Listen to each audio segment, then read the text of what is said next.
Hello friend, आज की इस वीडियो में हम लोग पढ़ेंगे व्हाट इज डेटाबेस। ओके, आज की क्लास के भीतर हम लोग डाटाबेस को यहाँ पे पढ़ने वाले हैं कि डेटाबेस कंप्यूटर में क्या होता है। तो सिंपल सा मैंने यहाँ पे डेटाबेस के बारे में राइट किया है। आप थोड़ा सा देखो क्या राइट किया गया है।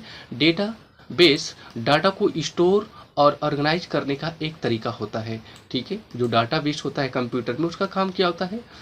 डाटाबेस जो होता है वो डाटा को क्या करता है, स्टोर करने का काम करता है, मतलब अपने पास उसको रखता है एंड उसको ऑर्गेनाइज करता है, यानी कि उसको व्यवस्थित तरीके से रखता है, जिससे कि हम डाटा को स्टोर तो कर सकते हैं वहाँ पे। ठीक है, बाद में अगर उसमें प्राप्त करना हो तो हम उसे प्राप्त भी कर सकते हैं, और कोई नया अपडेट उसमें करना हो तो उसे अपडेट भी कर सकते हैं। तो डेटाबेस का सिंपल सा काम होता है डेटा को स्टोर करना, व्यवस्थित तरीके से उसको रखना। ठीक है, और जिससे कि कोई भी यूजर डाटा को स्टोर करता है तो उसे ईजिली क्या कर सके, यानी कि प्राप्त कर सके और उसे नया अपडेट कर पाए। तो सिंपल सी भाषा में मैंने यहाँ पे राइट किया कि डाटाबेस डाटा को स्टोर और ऑर्गेनाइज करने का एक तरीका होता है, जिसमें हम डाटा को स्टोर करा सकते हैं और बाद में उसको प्राप्त और अपडेट कर सकते हैं। तो सिंपल सी लैंग्वेज में मैंने यहाँ पे राइट कर दिया है कि डाटाबेस कुछ है नहीं। डाटाबेस क्या है, डाटाबेस जो है ना वो डाटा को स्टोर करने के लिए और उसको ऑर्गेनाइज तरीके से रखने के लिए, यानी व्यवस्थित तरीके से उसको स्टोर करके रखने के लिए सॉफ्टवेयर है, आप कह सकते हो इसको, जिसमें हम डाटा को स्टोर कर सकते हैं और व्यवस्थित रूप से उसे रख सकते हैं। अच्छा, उस डेटा को, रखे गए डेटा को हम क्या कर सकते हैं, जब मर्जी तब उसे ले भी सकते हैं, यानी प्राप्त भी कर सकते हैं। अगर उसमें कोई चेंजेस करना है तो उसे मैं अपडेट भी कर सकता हूँ। ठीक है, तो सिंपल सी लैंग्वेज में मैंने राइट किया था कि डेटाबेस क्या है। आई होप ये क्लियर हो चुका होगा कि डेटाबेस का काम होता है डाटा को स्टोर करना, उसको व्यवस्थित तरीके से रखना, और जब यूजर को जरूरत होती है तो उस डेटा को दे भी देना, और उसमें कोई चेंजेस करना है तो यूजर उसे ईजिली क्या कर पाए, चेंज भी कर पाए। यही आपका डेटाबेस है। अब यहाँ पे डेटाबेस के मैंने टाइप बताया कि टाइप ऑफ डेटाबेस, डेटाबेस के प्रकार। तो डेटाबेस दो तरह के होते हैं, two types of database. Database के दो प्रकार होते हैं। कौन कौन से, एक एसक्यूएल डेटाबेस होता है, ठीक है, एक एसक्यूएल होता है, एक नॉन एसक्यूएल होता है। एसक्यूएल का फुल फॉर्म होता है स्ट्रक्चर क्यूरी लैंग्वेज।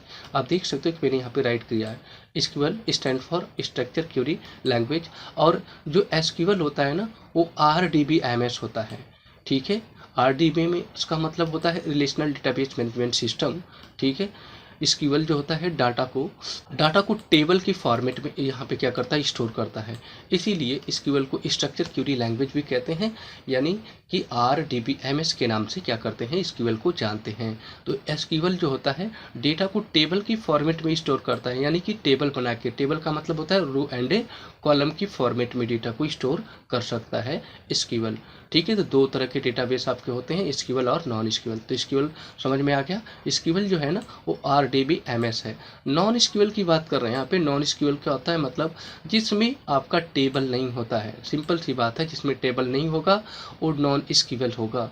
डीबीएमएस, ठीक है, नॉन एसक्यूएल को हम लोग डीबीएमएस कहते हैं। डीबीएमएस का full form database management system होता है। इसमें आर नहीं यूज हुआ है, देख सकते हो।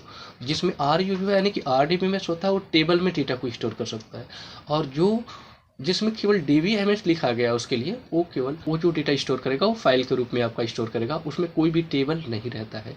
तो एसक्यूएल जो होता है, एसक्यूएल यानी कि स्ट्रक्चर क्यूरी लैंग्वेज, वो डेटा को टेबल की फॉर्मेट में स्टोर करता है।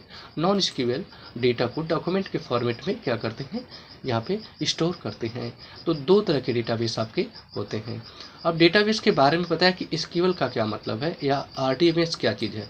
तो एसक्यूएल के बारे में बताया कि जो डेटा को रो और कॉलम में स्टोर किया जाता है ना, तो उसे रिलेशनल डेटाबेस मैनेजमेंट सिस्टम कहा जाता है।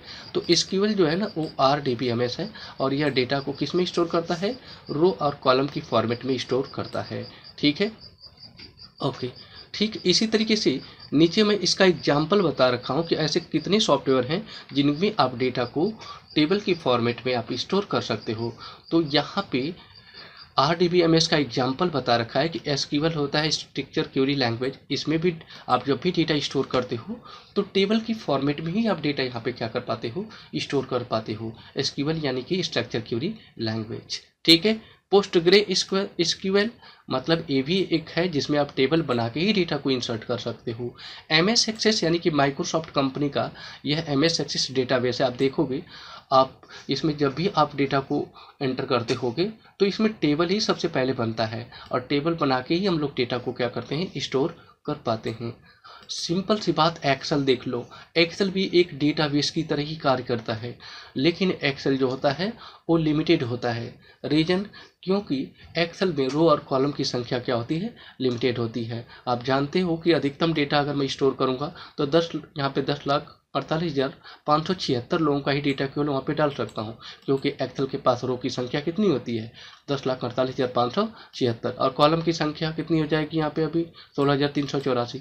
तो ये लिमिटेड होता है, इसलिए एक्सेल जो है ना डेटाबेस के लिए उपयोग तो किया जाता है, लेकिन यह जो होता है लेस देन डेटा के लिए होता है। मतलब कम से कम डेटा अगर है तो आप एक्सेल का उपयोग कर सकते हो। अदरवाइज अगर आप बड़े डेटा पे वर्क करते हो तो आपको एसक्यूएल जैसी डेटाबेस का उपयोग करना पड़ता है।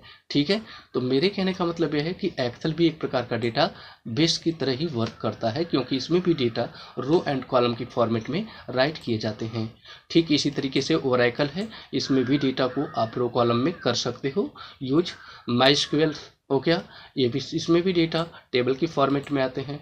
एंड माइक्रोसॉफ्ट एसक्यूएल सर्वर के भीतर भी डेटा आप क्या कर सकते हो, स्टोर कर सकते हो टेबल की फॉर्मेट में। तो आप देख सकते हो कि इतने मैंने टेबल में डेटा स्टोर करने वाले आपके पास डेटाबेस के नाम मैंने बताएं, जो RDBMS का एग्जाम्पल है, यानी कि रिलेशनल डेटाबेस मैनेजमेंट सिस्टम का। रिलेशनल डेटाबेस मैनेजमेंट सिस्टम का मतलब हो गया जिसमें डाटा टेबल यानी रो और कॉलम में क्या होते हैं, स्टोर होते हैं। ठीक है, आई होप ये क्लियर हो गया होगा।